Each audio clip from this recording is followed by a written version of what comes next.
Hear one slow puff, and you'll understand why an entire town once lived off a single flywheel. Vintage engines don't fire up just for fun. They pull belts, drive water pump pistons, compress air for workshops, and turn rice mills for whole neighborhoods. Every firing beat that rises is a piece of history jolting awake from a crust of dried oil and dust.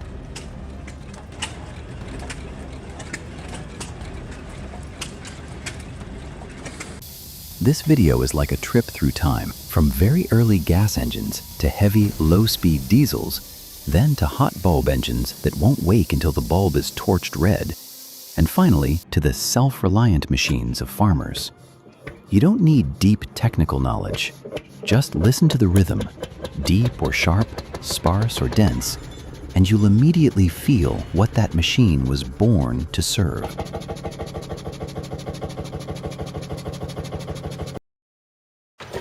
Prairie Village, when a flywheel fed the whole countryside.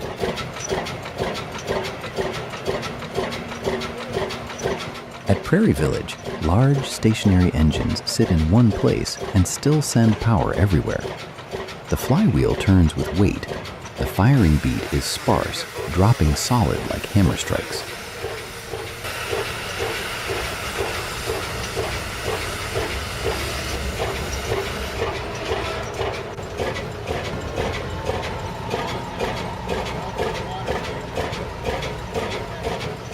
That was the era before electricity covered everything, when rural communities had to provide their own.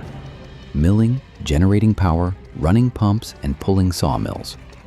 An engine rated 25 to 100 horsepower may not sound monster by today's standards, but in a world without wall outlets, it was like the shared heart of an entire community.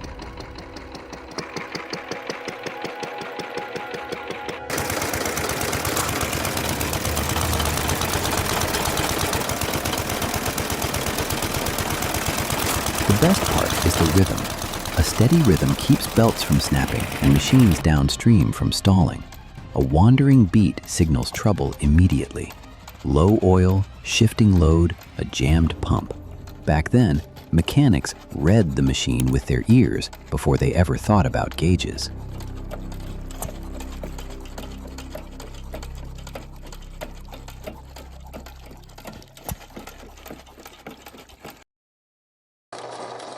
Chicago Pneumatic, 100 horsepower. Exposed crankshaft, exposed compression.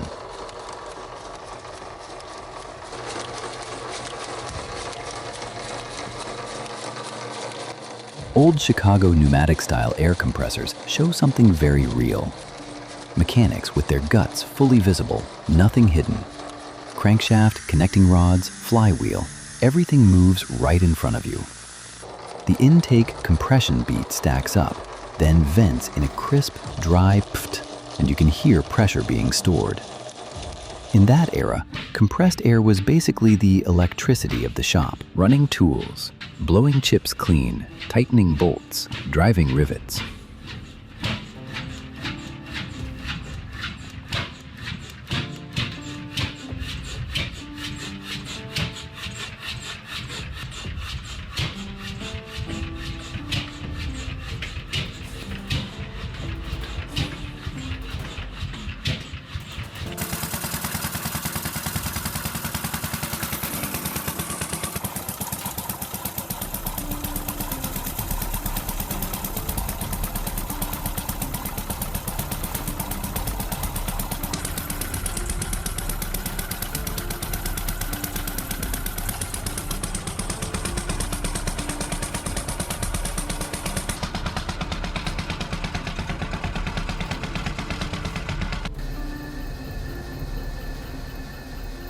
The appeal is the feeling of stability.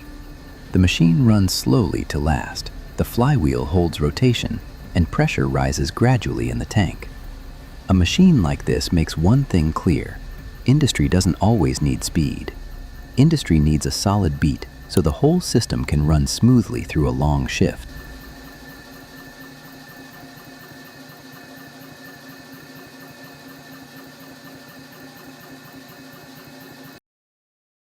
Hot bulb, the torch ritual before the engine agrees to wake.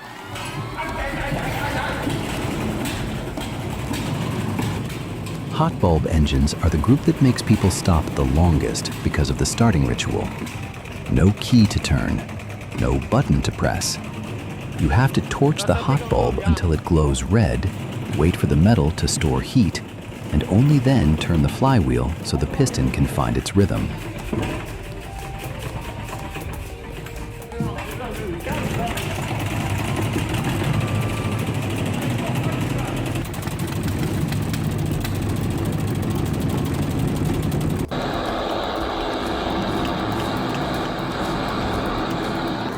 France's Duvent-Sixen and Sweden's 25 horsepower Bezier both carry that temperament. In return, they can burn heavy, cheap fuel, perfect for remote areas.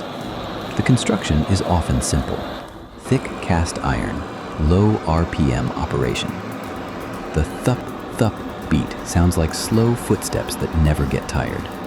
This is technology born from scarcity. Short on good fuel, short on spare parts, short on skilled labor at scale. The engine had to survive on pure stubbornness.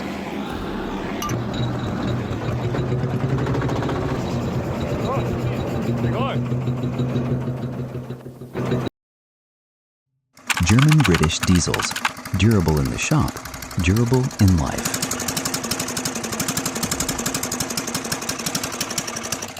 With lines like the Deutz MAH711 or MAH714 or the Crossley HH11, you see a philosophy that dominated the first half of the 20th century. Torque first, RPM second. Slow running, heavy blocks, big flywheels. A deep firing rhythm stabilizes the load. Belts pull lathes, grinders, pumps, generators, everything riding that same beat.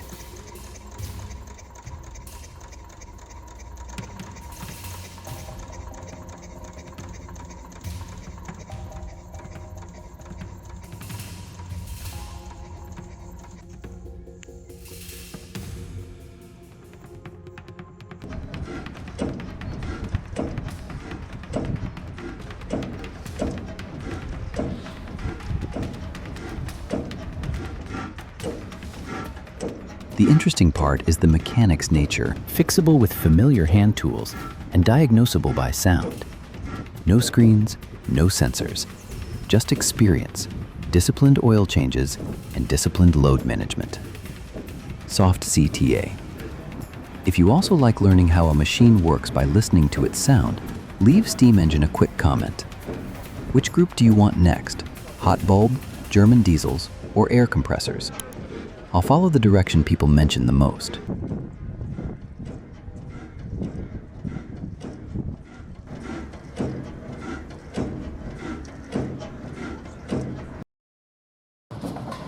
Crossley 0120, pumping water to save the land and keep a whole city from flooding.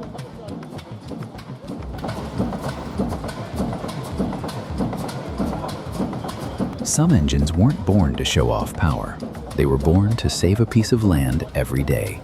Crossley 0120 belongs to that group. It runs slowly, around a few hundred revolutions per minute, driving a massive pump that pushes water out of low-lying ground. The beat sounds steady, heavy, not dramatic, yet it carries huge meaning. When the pump stops, the land gets swallowed again. When it runs, people keep houses and fields.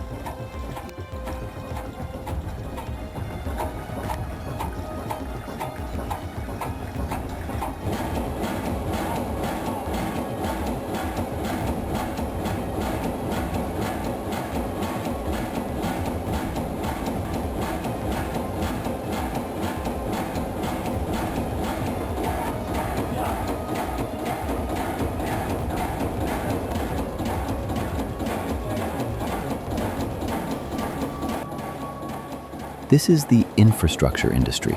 Few people photograph it, everyone depends on it.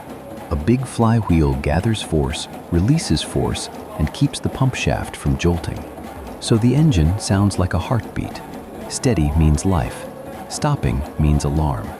Next to tractors or racing machines, water pumping engines remind you of one thing.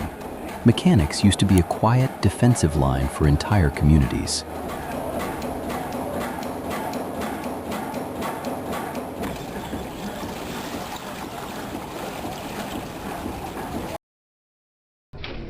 From Benz to Crossley, 1896, when gas engines learned to govern.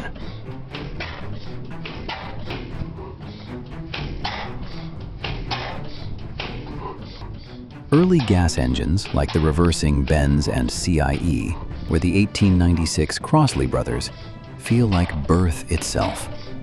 The designs are still rough, the firing beat is sparse, and the flywheel is big to keep things smooth.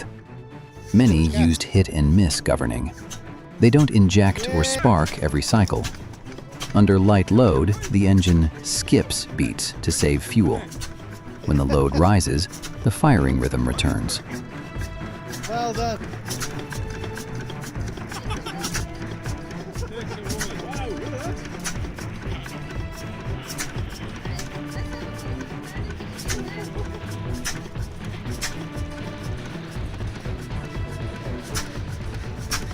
It sounds strange, but it's deeply practical.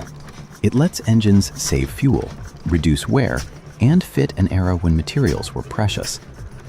This was also the stage when people learned to teach engines to regulate themselves, not just run non-stop.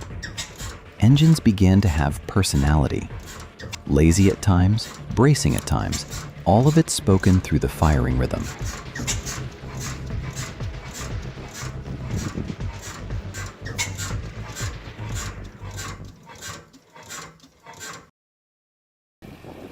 McCormick Deering, 15 to 30, when farmland changed rhythm.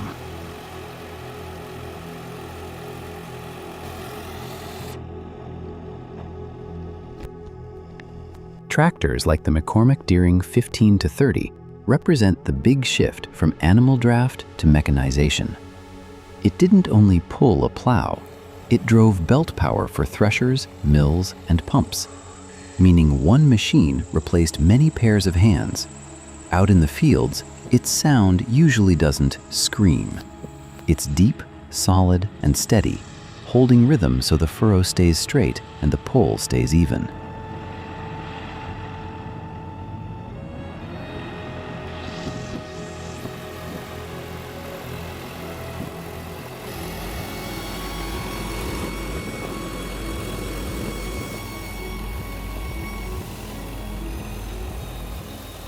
What people remember most is the sense of independence. Once a tractor enters the field, the speed of work changes immediately. A harvest season can be shortened. A family can do more on the same acreage. That's why people preserve them, restore them, and run them again at engine shows. Not for empty nostalgia, but because they were once life-changing tools.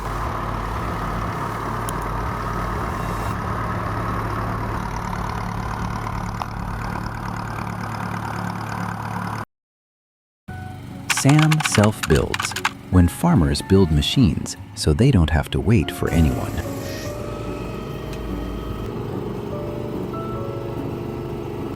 The most story-rich part is the SAM self-built tractors in Poland. When factory-made machines were rare and expensive, people built their own. They assembled their own frames, chose their own engines, and made their own working tools. Many used the Andoria S320, a single-cylinder water-cooled diesel with a simple setup. Not showroom beautiful. Beautiful in the way self-reliance is beautiful.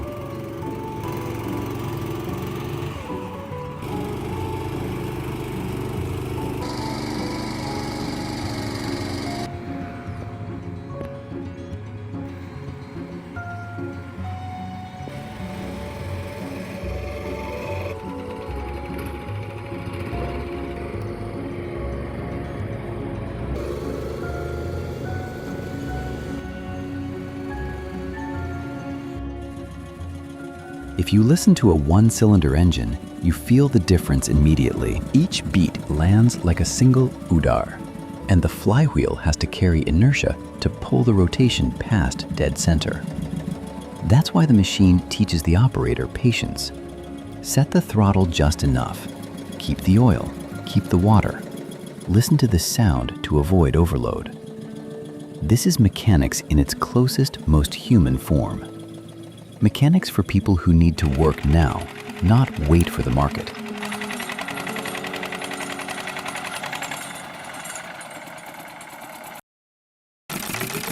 Schmidt water engine, when energy can be seen with your eyes.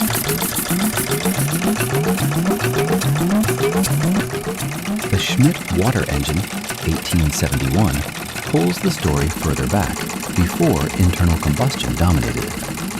The principle is simple and beautiful. Water pressure creates motion, and motion creates work.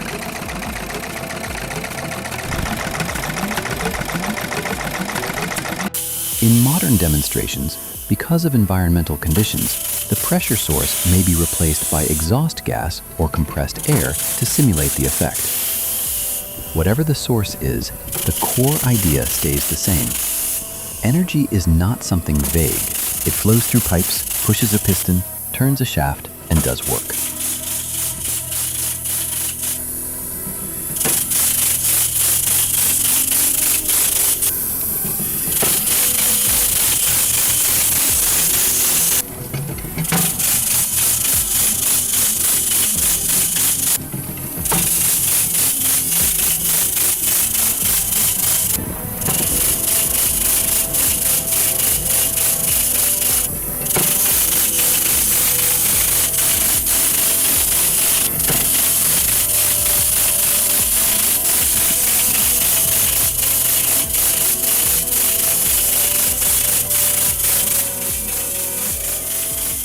Set beside diesels and hot bulbs, the water engine reminds us that people once used every available source: water, steam, air, oil, as long as it could create a stable motion.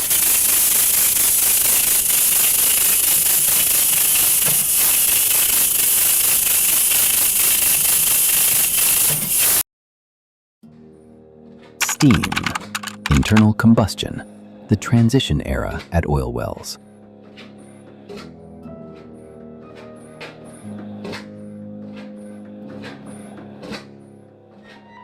Some scenes show a true overlap era. Steam still appears in pumping and drilling setups at oil fields in the late 19th to early 20th century, while internal combustion begins pushing in because it's more compact and easier to move.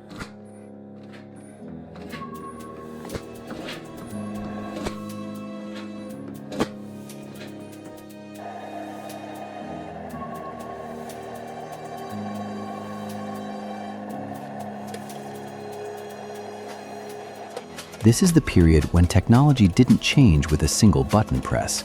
It changed through practicality. Whatever was cheaper, easier to operate, and repairable on site survived.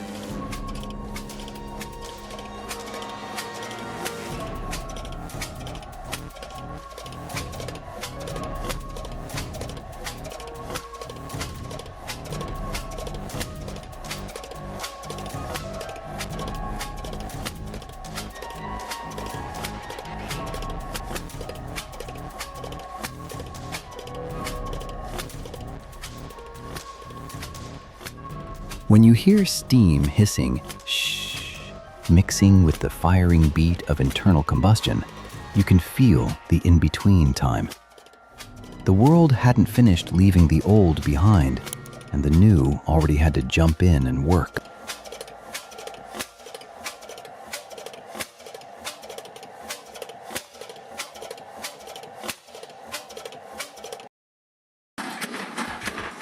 Looking back, what keeps people watching isn't only because a machine is rare. It's because every machine once had a real job. Pumping water to hold the land, compressing air to keep a shop alive, pulling fields through harvest seasons, milling rice for a neighborhood. That slow firing rhythm used to be the background sound of everyday life.